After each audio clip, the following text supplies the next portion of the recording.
مفتی طارق مسعود کے بیانات کے لیے طارق مسعود آفیشیل کو سبسکرائب کریں۔ طارق مسعود آفیشیل۔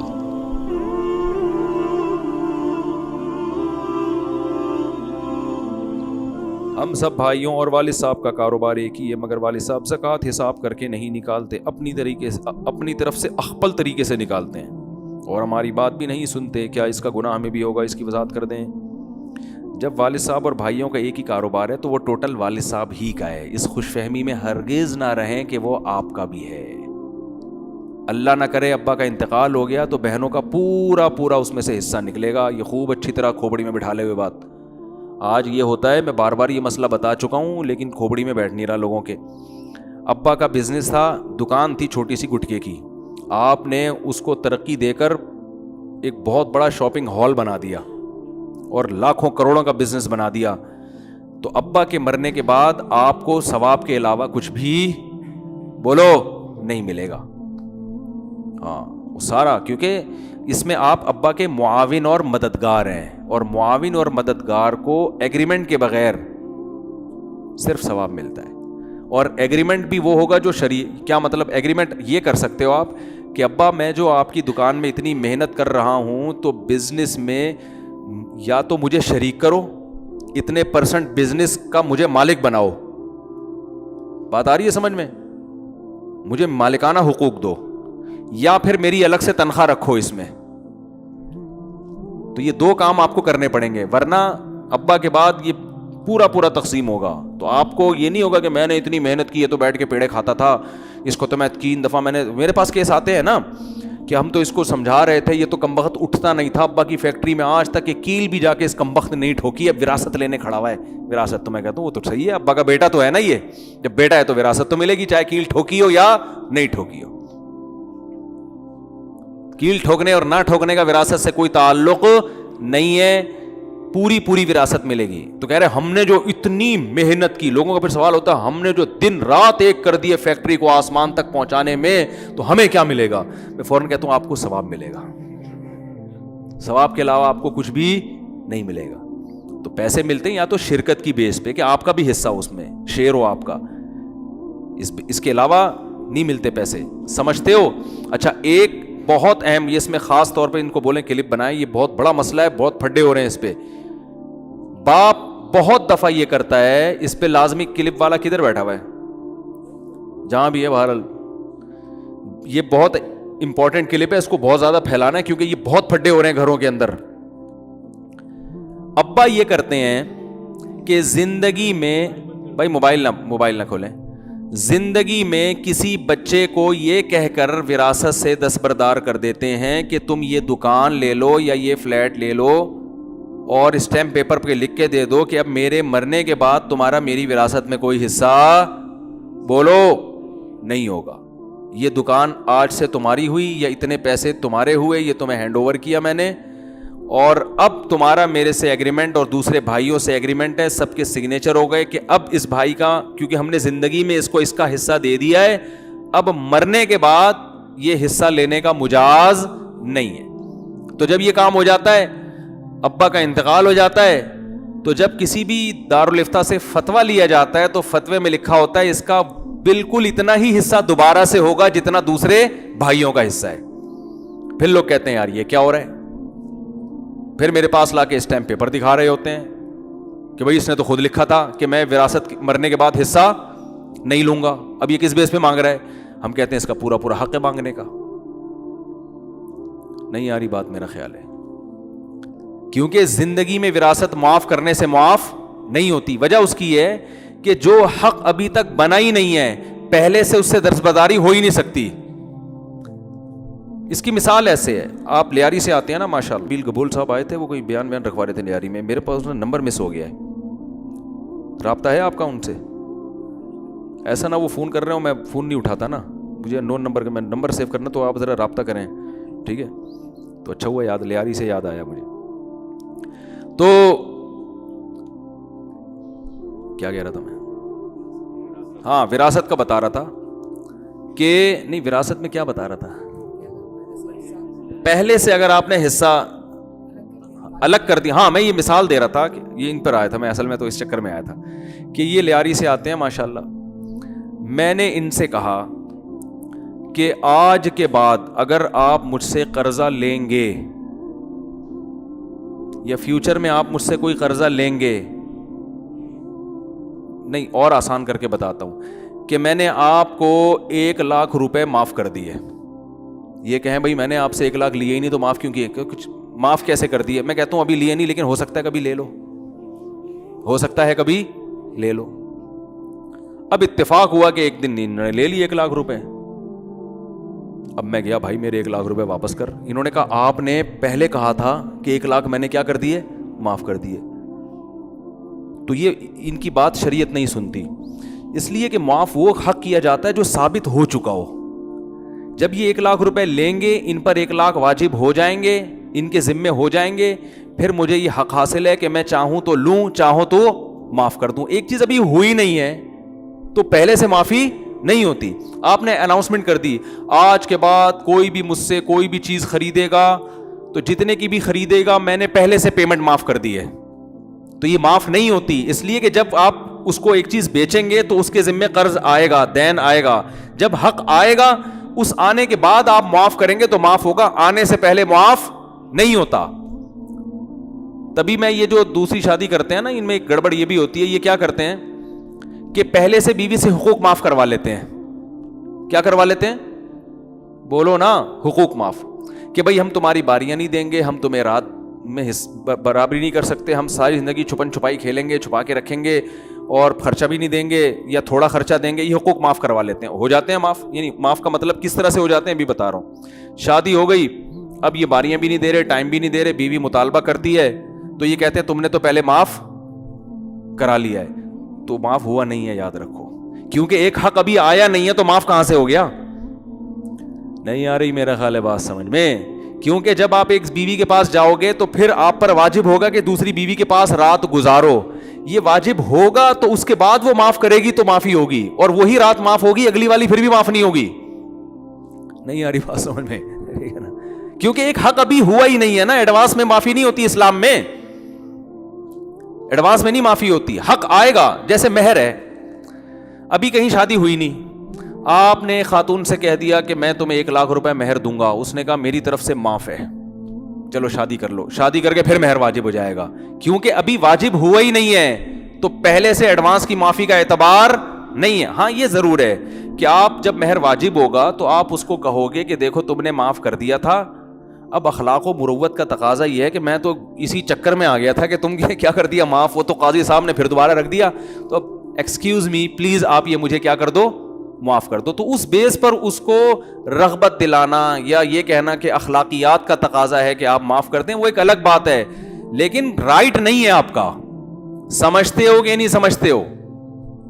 تو ایسے بہت سے واقعات میرے سامنے آئے ہیں کہ شادی سے پہلے لڑکا لڑکی نے ایگریمنٹ کیا کہ بھائی چھپا کے رکھوں گا, میں باریاں نہیں دوں گا اور بالکل الگ رکھوں گا, تو اب بعد میں بیگم کا میٹر گھوم گیا, اس نے کہا مجھے تو پوری پوری باریاں چاہیے. تو میرے پاس کیس آتا ہے, میں کہتا ہوں دینی پڑیں گی باریاں.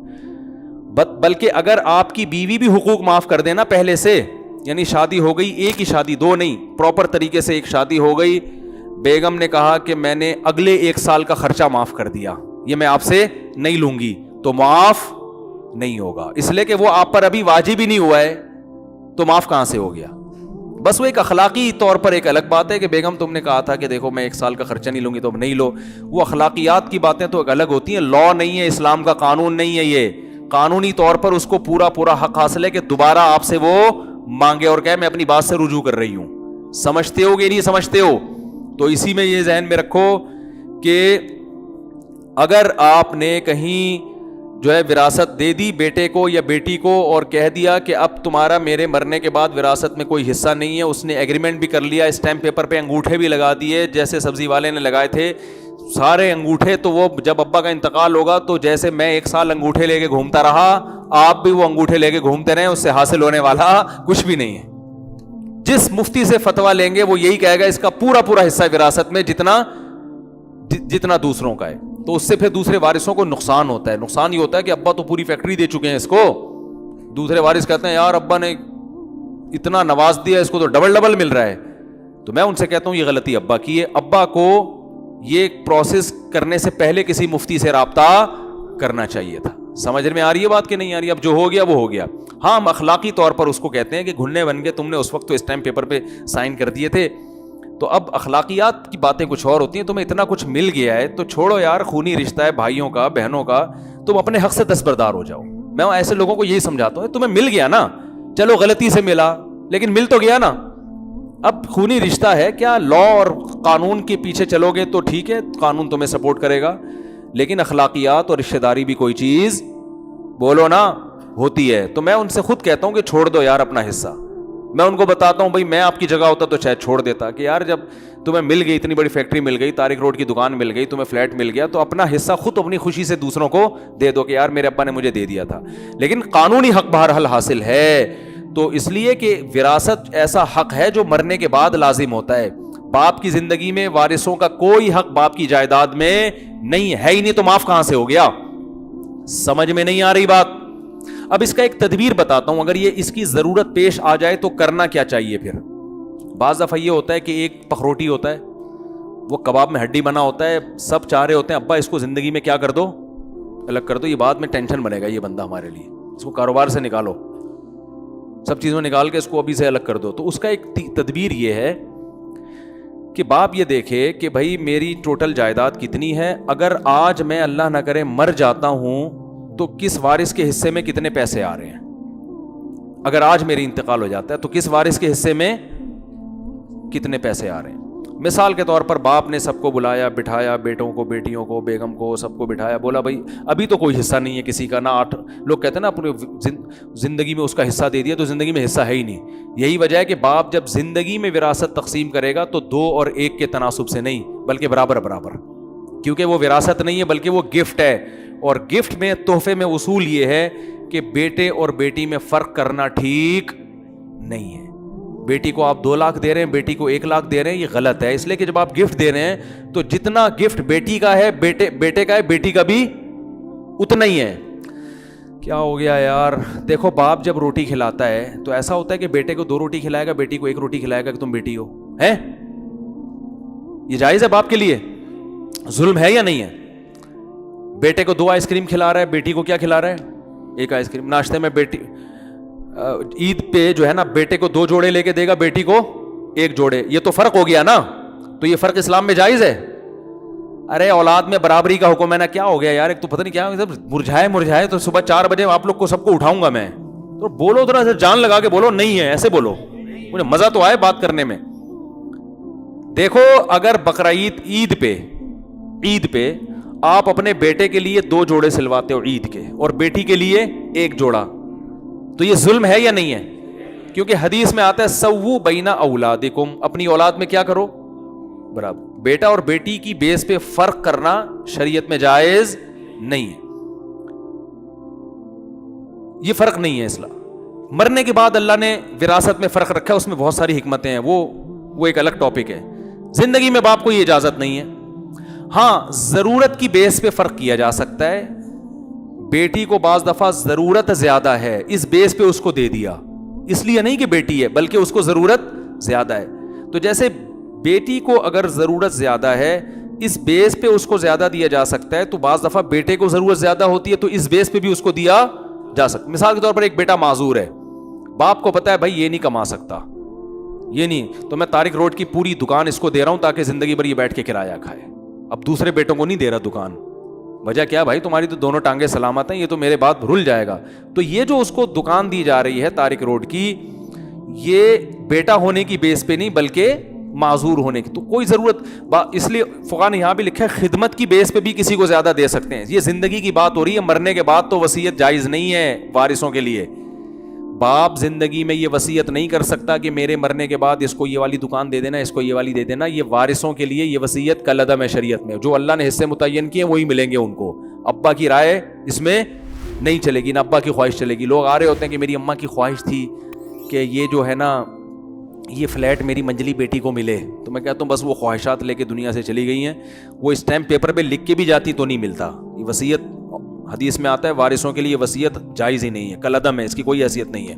وہ اللہ نے حصے جو متعین کیے وہی ملیں گے, چاہے وہ بیٹے نے خدمت کی ہو یا 1 نمبر کا بدماش بیٹا ہوگا, اس کو بھی اتنی ہی وراثت ملے گی جتنی ایک نمبر کے خدمت گزار کو ملے گی. لیکن زندگی میں باپ جو وراثت دیتا ہے وہ وراثت نہیں ہوتی, بلکہ وہ کیا ہوتی ہے؟ گفٹ. اس پہ گفٹ کے حکام ہے. تو گفٹ میں اصل حکم یہ ہے کہ اولاد میں برابری کی جائے. ہاں, خدمت کی بیس پہ کسی کو زیادہ دیا جا سکتا ہے, یہ بہت خدمت گزار ہے, اس نے میری بڑی خدمت کی ہے, چل بیٹا یہ تو کچھ پیسے, تو 3 پراٹھے وہاں سے کھا لینا, ٹھیک ہے نا, یہ زیادہ دیا جا سکتا ہے.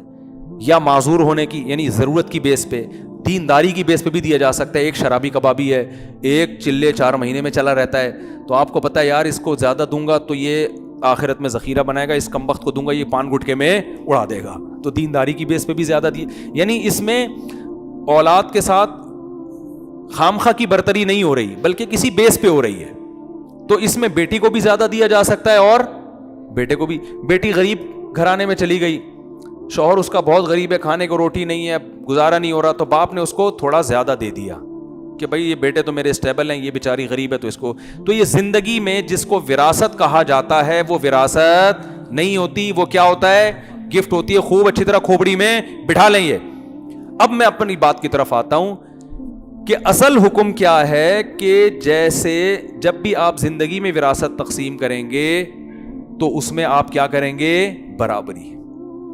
بیٹا اور بیٹی میں فرق ٹھیک نہیں ہے. تو اب یہ نہیں ہوگا کہ 2 لاکھ روپے بیٹے کو ملیں گے اور 1 لاکھ روپے بیٹی کو. لوگ یہ گڑبڑ کر رہے ہوتے ہیں زندگی میں, کیونکہ بیٹے سے کہتے ہیں تمہارا حصہ ہم نے مفتیوں سے معلوم کروایا 2 لاکھ بنتا ہے, اور بیٹی کا 1 لاکھ بنتا ہے, یہ 2 لاکھ پکڑو پتلی گلی سے نکلو, اور بیٹی کو پکڑا 1 لاکھ پتلی گلی سے نکلو, ہم نے وراثت جلدی دے دی ہے. تو اسلام اس کو وراثت نہیں مانتا. آپ زندہ ہیں تو وراثت کہاں سے ہو گئی؟ اسلام کہتا ہے یہ گفٹ ہے. تو اس کو آپ ایسے ڈیوائڈ کریں گے, ایک بیٹا اور ایک بیٹی ہے تو 1.5 لاکھ بیٹے کو دیں گے, 1.5 لاکھ بیٹی کو دیں گے. کھوپڑی میں بیٹھ گئی بات آ رہی ہے سمجھ میں؟ ہاں, اب میں اس مسئلے کی طرف آتا ہوں, یہ پھر اگلے ہفتے انشاءاللہ. اگلے ہفتے تو میں نے بتایا نا کیا وہ ہے. اب میں اگلے طرف آتا ہوں. اگر ایک گڑبڑ کر رہا ہے, ایک مصیبت بنا ہوا ہے کہ وہ جو ہے نا آپ کے لیے ٹینشن بنا ہوا ہے, بچے کہہ رہے ہیں کہ ابا یہ بھائی ہمارا بہت بڑی فلم ہے, اس کو خدا کے لیے وراثت سے نکال دو, یہاں سے اس کو یہاں سے جان چھڑاؤ, یہ ہمارے لیے کباب میں ہڈی بنے گا. یا بعض دفعہ ایک بیٹے کو بڑے اماؤنٹ کی ضرورت ہوتی ہے, وہ کہہ رہا ہوتا ہے ابا آپ کے انتقال کے تو مجھے کچھ چانسز لگ نہیں رہے. ایسے نالائق بیٹے بھی ہیں نا دنیا میں. آپ تو ابھی لگ رہا ہے کہ کورونا کی 3 لہریں آ کے گزر چکی ہیں, آپ الحمدللہ آپ کو ایک کھانسی بھی نہیں آئی.